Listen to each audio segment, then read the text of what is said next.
for a check of your Fox 47 forecast.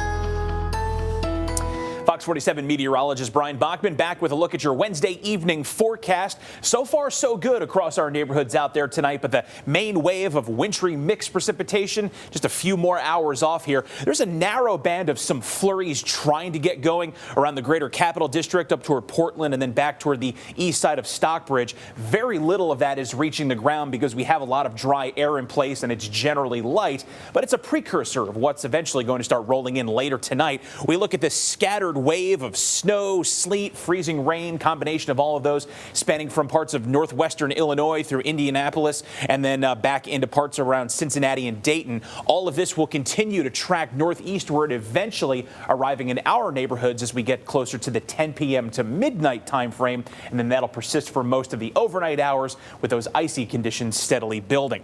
All of this actually hinging from a warm frontal boundary that is still well to the south of the region. This is kind of running up and over a lot of the cold air that's in place across the Ohio Valley and into the Great Lakes. We expect more of this to fill in across Illinois before that warm front then approaches us going into tomorrow morning. And it's just going to be a potentially dangerous mess for a lot of us early in the day.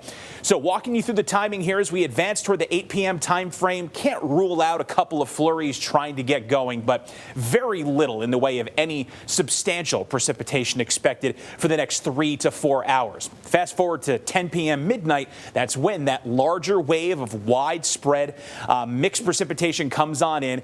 At first, this will start as a blend of mostly snow and sleet around our neighborhoods, could lead to a light coating of ice pellets and some light snow around the area. Then as we advance to the rest of the overnight period and this just continues to fan out, more freezing rain will mix in, and that's where that glaze of ice will begin to settle, especially on untreated surfaces. But every surface going into tomorrow morning will be at least at risk of seeing some icing. The good news is that around the time we're hitting the normal commute on Thursday, any leftover mixed precipitation will be coming to an end, but we will likely be left with the leftover icy conditions going through around midday tomorrow when temperatures finally start to come above freezing. Good news is that from there, skies will actually clear pretty nicely going into the afternoon hours. Some of us maybe even getting in a couple of late day breaks of sun before things quiet down and cloud back up going on into the day on Friday.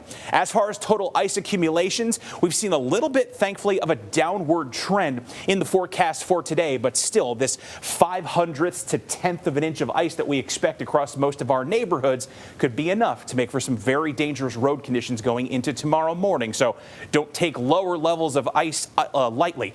Any amount of ice buildup can potentially be dangerous. On top of that, after the precipitation gets out of here and thankfully temps come up above freezing tomorrow afternoon, we're going to face a new issue in the form of some gusty winds. Wind gusts as the winds pivot toward the west into tomorrow afternoon and evening could easily be getting into the 35 to 40 mile per hour range. I think that has a greater potential of producing some spotty power outages going into tomorrow night before the winds then finally die down going into Friday.